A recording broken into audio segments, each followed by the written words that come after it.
Bonjour à tous, bonjour Marisol Touraine. Bonjour Roland Sicard. On va parler de cette grande conférence de la santé qui est censée réconcilier les médecins qui étaient en colère, les professions paramédicales avec le gouvernement. Mais d'abord, un mot du remaniement, il doit avoir lieu dans la journée. Est-ce que vous êtes sûr d'être encore ministre de la Santé ce soir ? Un ministre n'est jamais sûr de rien, mais j'ai beaucoup de travail, comme vous l'avez dit aujourd'hui. J'en ai eu beaucoup pour préparer cette grande conférence de la santé, donc je suis consacrée à mon activité, à ce travail et très sereine. Vous souhaitez rester à la santé ? Je porte ces sujets avec beaucoup d'énergie, je crois, et d'enthousiasme, de conviction. C'est un très beau ministère, en tout cas.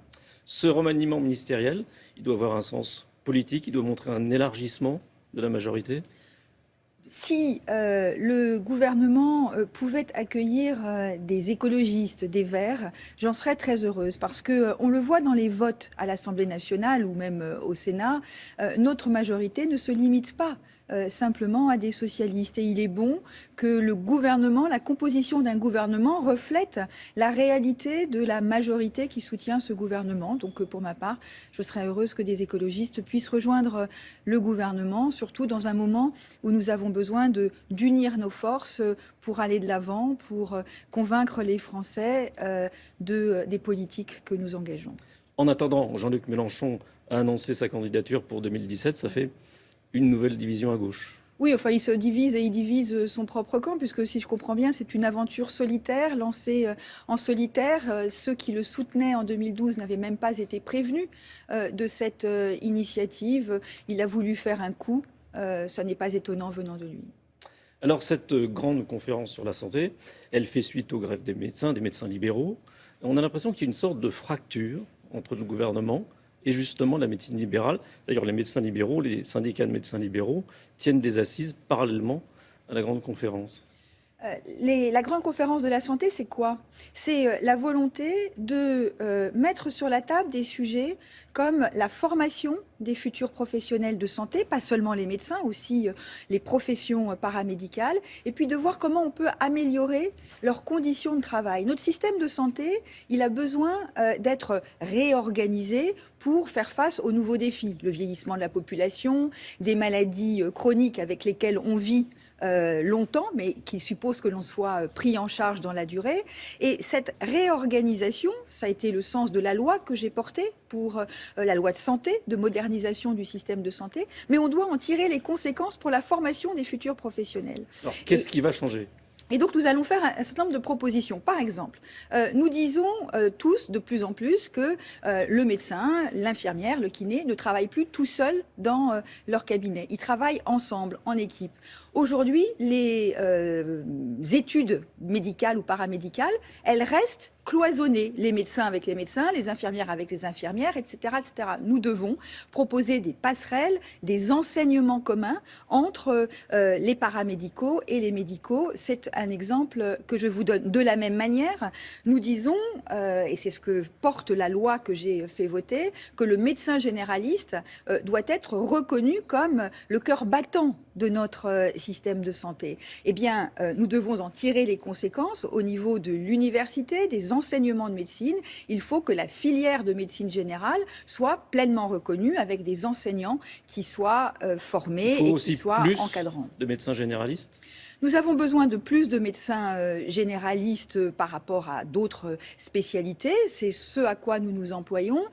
Et nous devons aussi faire en sorte que les médecins, mais les professions paramédicales aussi, mais les médecins aient envie d'aller s'installer dans un cabinet libéral. On a besoin de médecins à l'hôpital, mais on a besoin de médecins en ville. Or aujourd'hui, qu'est-ce que l'on constate ? Que la protection sociale des médecins n'est pas très rassurante. Par exemple, une femme médecin n'a pas de congé maternité pris en charge comme une femme médecin à l'hôpital. Et donc, à l'occasion de cette conférence, nous allons annoncer, le Premier ministre va pouvoir annoncer que nous mettons en place un congé maternité rémunéré pour les femmes médecins libérales, pour celles qui sont en secteur 1, comme on dit, c'est-à-dire qui pratiquent le tarif de la sécurité sociale ou qui ont un accord avec la sécurité sociale. Et ces femmes pourront avoir des indemnités journalières qui Ce représenteront sera jusqu'à combien 3100 euros exactement par mois pendant 3 mois. C'est évidemment quelque chose de très important. C'est important en termes de rémunération, mais c'est surtout important en termes de reconnaissance qu'une femme médecin installée en libéral doit pouvoir accomplir son projet de famille, son projet de grossesse, sans avoir de préoccupations financières. Les déserts médicaux, c'est un problème majeur, le manque de médecins dans certaines zones, notamment rurales. Est-ce que là, il y a des mesures qui vont être annoncées ? Il n'y aura pas de mesures spécifiques apportées pour encourager des médecins à aller s'installer à tel endroit plutôt qu'à tel autre, mais c'est au fond le socle des annonces de façon générale. C'est vraiment la motivation. Oui, alors le numerus clausus, c'est une manière. Vous savez que pour les études de médecine, on dit il va y avoir tant de médecins formés, autour de 8000 par an, et on définit ça nationalement. Aujourd'hui, ça n'a plus beaucoup de sens. Nous devons tenir compte de la réalité locale. Et dans les régions où on a moins de médecins, il faut qu'on en forme davantage, tout en les accompagnant et les incitant à rester sur place. Et c'est pour cela que le numerus clausus sera régionalisé et sera modulé en fonction des besoins des territoires. Mais la grande conférence de la santé, Roland Sicard, je veux insister sur le fait qu'elle rassemble beaucoup de professionnels de santé.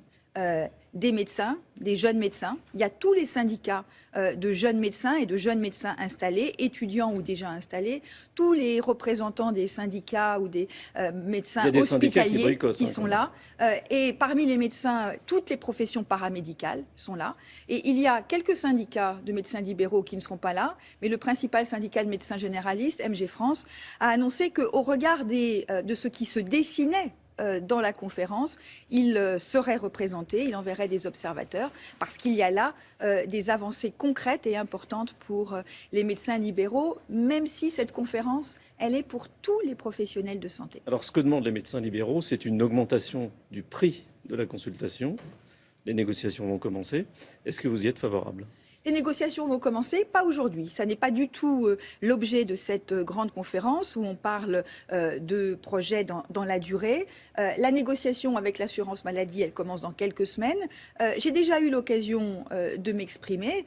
Cette convention débouchera bien sûr sur une revalorisation de la rémunération des médecin.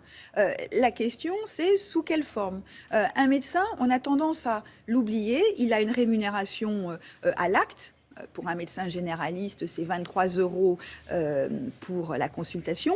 Mais en plus de cette rémunération à l'acte, il a des rémunérations complémentaires. Par exemple, s'il accompagne les patients vers la vaccination ou s'il dépiste des diabètes. Et pour un médecin, ça représente environ 8,50 € de plus par consultation. Personne ne s'y retrouve très bien, donc nous devons discuter de tout cela. Quelle augmentation, sous quelle forme, à quelle échéance ? C'est le sens des discussions qui vont s'engager dès la fin du mois de février. Merci Marisol Touraine.